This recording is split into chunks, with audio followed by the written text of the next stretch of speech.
जानकारी साझा करने के लिए बहुत शुक्रिया। और मुख्यमंत्री योगी आदित्यनाथ गोरखपुर में हैं। गोरखपुर में सुबह सीएम योगी जनता दर्शन में लोगों की समस्याओं को सुनेंगे। इसके बाद में सीएम योगी आदित्यनाथ मानसरोवर मंदिर पहुंचकर रुद्राभिषेक करेंगे और पूजा के बाद में सीएम योगी गोंडा जाएंगे। गोंडा में सीएम योगी आदित्यनाथ देवीपाटन मंदिर की समीक्षा करेंगे और सीएम विकास कार्यों और कानून व्यवस्था को लेकर समीक्षा बैठक भी करेंगे। इसके बाद में बीजेपी के कार्यकर्ताओं से सीएम योगी मुलाकात भी करेंगे।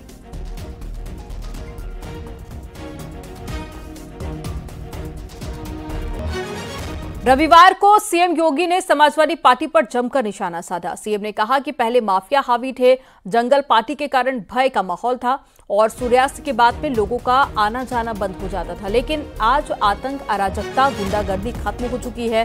सीएम कुशीनगर के दौरे पर थे। सिंचाई विभाग के जो अभियंता कार्य करते थे उनकी निर्मम हत्या होती थी, माफिया हावी थे। जंगल पार्टी के कारण इस पूरे क्षेत्र में भय और दहशत का माहौल होता था। सूर्यास्त के बाद लोग इधर से आना जाना बंद कर देते थे। आज आतंक समाप्त, अराजकता समाप्त, गुंडागर्दी समाप्त।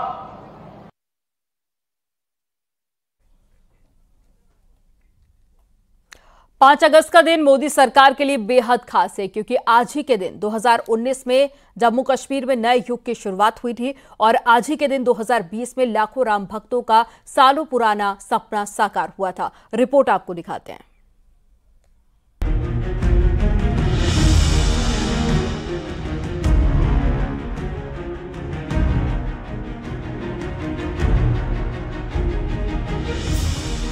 पाँच अगस्त 2019 जम्मू कश्मीर में नए युग की शुरुआत। संसद का मानसून सत्र चल रहा था और तारीख थी 5 अगस्त 2019। सबको उम्मीद थी कि केंद्रीय गृह मंत्री अमित शाह लोकसभा में आएंगे, लेकिन वो उस दिन लोकसभा नहीं बल्कि राज्यसभा का रुख कर गए। स्पीकर चेयर पर राज्यसभा के सभापति वेंकैया नायडू बैठे हुए थे और आज ही के दिन 5 अगस्त 2019 को राज्यसभा से अमित शाह ने जम्मू कश्मीर के नए युग का आगाज किया था। मान्यवर, मैं तो जो बिल को पायलट कर कर आया हूँ वो बिल के अंदर मैं मानता हूँ, मतभेद हो सकता है, मैं मानता हूँ 370 और 35 से हटाने से घाटी का, जम्मू का, लद्दाख का भला होने वाला है और साथ अर्थ में जम्मू कश्मीर ये 370 और 35 से हटने के बाद मान्यवर भारत का अभिन्न अंग बनने वाला है। 5 अगस्त 2019 कश्मीर से धारा 370 खत्म। राष्ट्रपति के गजट के बाद कश्मीर से धारा 370 इतिहास के पन्नों में सिमट गया। इसी दिन शाह ने जम्मू कश्मीर को अलग केंद्र शासित प्रदेश बनाने का ऐलान किया और लद्दाख को अलग केंद्र शासित प्रदेश। 5 अगस्त 2020 राम भक्तों का सपना साकार। 5 अगस्त 2020 को पीएम नरेंद्र मोदी ने अयोध्या में राम मंदिर निर्माण का भूमि पूजन कर आधारशिला रखी थी। 9 नवंबर 2019 को सुप्रीम कोर्ट ने राम मंदिर निर्माण के पक्ष में एक ऐतिहासिक फैसला सुनाया था, जिसके बाद मोदी सरकार ने मंदिर निर्माण के लिए तेजी से काम किया और इस शुभ काम के लिए भी 5 अगस्त की तारीख चुनी गई और खुद पीएम मोदी रामलला के भव्य मंदिर निर्माण के भूमि पूजन के यजमान बने।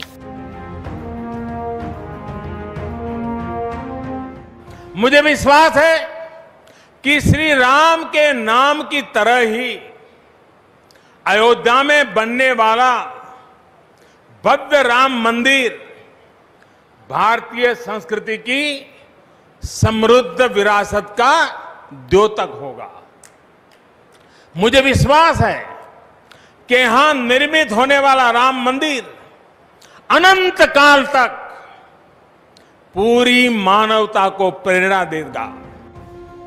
5 अगस्त 2020 राम मंदिर का भूमि पूजन। राम मंदिर का विवाद 1 या 2 साल नहीं बल्कि 492 साल पुराना था। अयोध्या जमीन विवाद को सुलझाने के लिए कई नेता आए और गए। लेकिन मोदी सरकार की सत्ता में ही ये मुमकिन हो सका कि देश के सबसे लंबे चलने वाले केस पर सुप्रीम कोर्ट ने ऐतिहासिक फैसला सुना डाला। 5 जजों की संवैधानिक बेंच ने राम मंदिर के पक्ष में फैसला सुनाया और फिर खुद पीएम मोदी ने 5 अगस्त 2020 को मंदिर की आधारशिला रखी। श्री राम का आह्वान है, जो सभित आवा सरनाई, रखी हूं ताही प्राण की नाई। जो शरण में आए उसकी रक्षा करना सभी का कर्तव्य है। श्री राम जी का ही ये संदेश है, श्री राम जी का भी कमिटमेंट है। जननी जन्मभूमिश्च स्वर्गादपि गरीयसी। अपनी मातृभूमि स्वर्ग से भी बढ़कर होती है। और भाइयों बहनों, ये भी श्री राम की नीति है। और वो क्या है? भय बिनु होई न प्रीति। भारतीय जनता पार्टी शुरू से ही राम मंदिर का निर्माण और जम्मू कश्मीर से धारा 370 को लेकर मुखर रही थी, जिसे बीजेपी ने अपने घोषणा पत्र में भी शामिल किया था।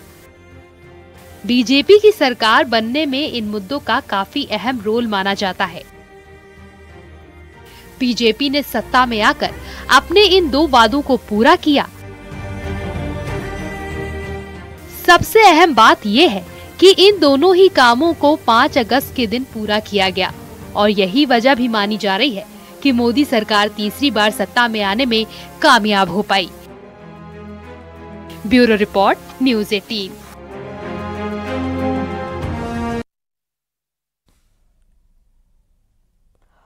चंडीगढ़ में केंद्रीय गृह मंत्री अमित शाह ने विपक्ष पर हमला बोलते हुए कहा कि कांग्रेस को 2029 के चुनाव में भी विपक्ष में बैठने के लिए तैयार रहना चाहिए। उन्होंने कहा कि मोदी सरकार अपनी उपलब्धियों की वजह से तीसरी बार सरकार में आई है और 2029 में भी एनडीए की ही सरकार बनाएगी।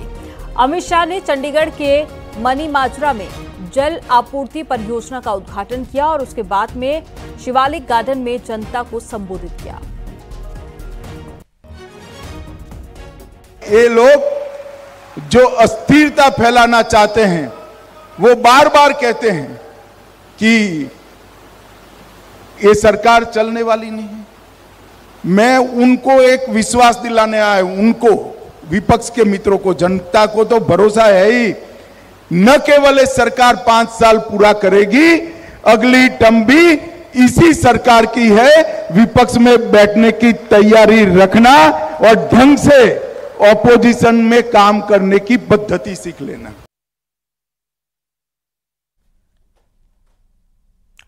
खबर लखनऊ से है। हर घर तिरंगा अभियान को लेकर आज बीजेपी की कार्यशाला होगी। बीजेपी राज्य मुख्यालय में सुबह 11 बजे से कार्यशाला शुरू होगी।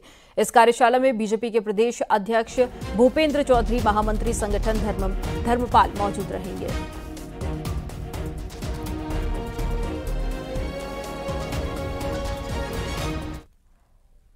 आजमगढ़ में एनकाउंटर में एक शातिर बदमाश को पुलिस ने गिरफ्तार कर लिया। गोकशी के मामले में पुलिस ने बदमाश को गिरफ्तार किया है। मुठभेड़ के बाद में पैर में गोली लगी थी बदमाश के। देवगांव कोतवाली क्षेत्र में मुठभेड़ हुए। बदमाश के पास से पुलिस को तमंचा, कारतूस, चोरी की बाइक बरामद हुई है।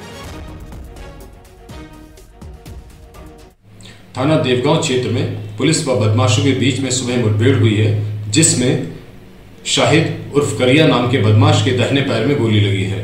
यह बदमाश मोहम्मदपुर थाना गंभीरपुर का रहने वाला है। वह इसके ऊपर 7 मुकदमे पहले से पंजीकृत हैं। इस बदमाश से तमंचा, कारतूस व चोरी की मोटरसाइकिल बरामद हुई है। यह बदमाश गौकशी के मुकदमे में वांछित चल रहा था। इसके अन्य गैंग के सदस्यों की गिरफ्तारी भी शीघ्र करी जाएगी व उनके ऊपर गैंगस्टर एक्ट, गैंग पंजीकरण व जब्तीकरण की कार्रवाई भी की जाएगी। यहां वक्त हो गया एक छोटे से ब्रेक का। आप देखते रहिए न्यूज़ 18।